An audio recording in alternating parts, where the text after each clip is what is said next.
الحمد لله وحده والصلاة والسلام على من لا نبي بعده أما بعد فأعوذ بالله من الشيطان الرجيم بسم الله الرحمن الرحيم قال الله تبارك وتعالى في القرآن المجيد وأحل الله البيع وحرم الربا وقال النبي صلى الله عليه وسلم لعن الله آكل الربا وموكله وكاتبه وشاهديه وقالهم سواء صدق الله وصدق رسوله النبی الکریم۔ رانائی تعمیر میں رونق میں صفا میں، رانائی تعمیر میں رونق میں صفا میں، گرجوں سے کہیں بڑھ گئے ہیں بینکوں کی عمارات۔ ظاہر میں تجارت ہے حقیقت میں ہے جوا، ظاہر میں تجارت ہے حقیقت میں ہے جوا، سود ایک کا لاکھوں کے لیے مرگ مفاجات۔ گرامی قدر صدر مجلس،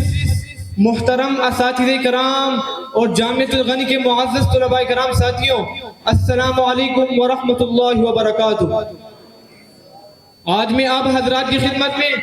جس موضوع کے مشک و عنبر سے اپنا دامنی گفتگو آراستہ کر کے لایا ہوں وہ حرمت سود کے عنوان سے معمن ہے۔ سامعین ذی وقار،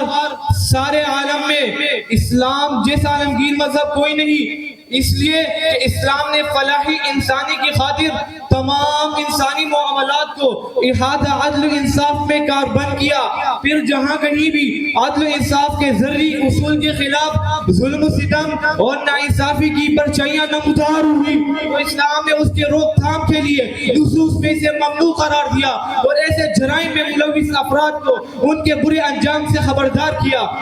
من جملہ ان جرائم میں سے ایک جرم سود بھی ہے۔ سامعین گرامی، اسلام کے آنے سے قبل سود کو مستحسن سمجھا جاتا تھا، حتیٰ کہ حضرت عباس بن عبد المطلب اور حضرت خالد بن ولید رضی اللہ تعالیٰ عنہما نے بھی سودی شراکت کی، جس کی نوعیت کو علامہ سیوطی نے ان الفاظ میں بیان کیا، کان ربن یتبایعون بہ فی الجاہلیہ، کہ یہ وہ سود تھا کہ جس سے زمانے جاہلیت میں لوگ لین دین کرتے تھے، مگر جب اسلام آیا اور عدل و انصاف کی فضا قائم ہوئی اور عادلانہ تجارت قانون وضع کیے تو سود جیسی لعنت پر ایک بڑی ضرب لگا کر اسلامی معیشت کی بقا کا بندوبست کیا اور قرآن پاک نے بھرملا اعلان کیا وَأَحَلَّ اللَّهُ الْبَيْعَ وَحَرَّمَ الرِّبَا، کہ اللہ رب العزت کے فیصلہ معاملات کے بارے میں یہ ہے کہ بے حلال اور سود حرام ہے۔ سامعین ذی وقار، اسلام نے سود کے استحصال کو منحوس ترین شکل کہا، جس کے معاشی معاون اور نتیجتاً معاشی فلاح پر انتہائی خطرناک اثرات مرتب ہوتے ہیں اور ایسے جرم میں ملوث افراد کے لیے شدید ترین وعیدیں سنائی گئی۔ آئیے قرآن پڑھتے ہیں۔ قرآن پاک میں اللہ رب العزت نے سود کی بے برکتی بیان کرتے ہوئے یوں اعلان فرمایا یمحق اللہ الربا ویربی الصدقات، اور دوسری جگہ ارشاد فرمایا الذین یأکلون الربا لا یقومون الا کما یقوم الذی یتخبطہ الشیطان من المس،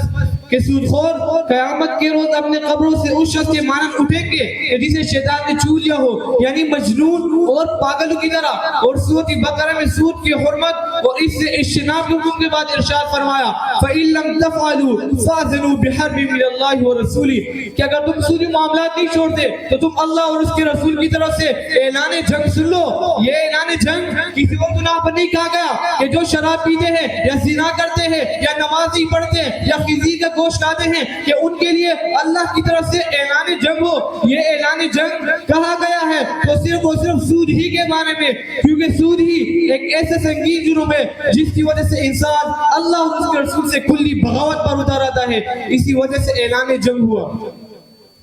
سامعین محترم، آئیے اب حدیث مبارکہ پر نظر دوڑاتے ہیں۔ احادیث میں سودی معاملات کرنے والوں پر اللہ کی لعنت اور ان کے پاگل اور مجنون ہونے کی خبر دی گئی ہے۔ آپ صلی اللہ علیہ وسلم کے ارشاد ہے لعن اللہ آکل الربا وموکلہ وکاتبیہ وشاہدیہ وقالہم سواء، او کما قال علیہ الصلوۃ والسلام۔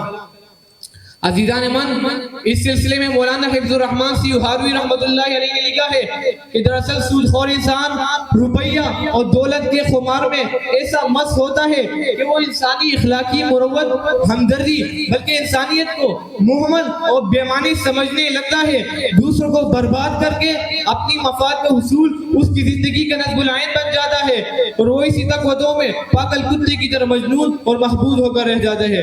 اللہ رب العزت سے دعا ہے کہ اللہ رب العزت ہمیں سود جیسی لعنت سے بچنے کی توفیق عطا فرمائے۔ وآخر دعوانا الحمدللہ رب العالمین۔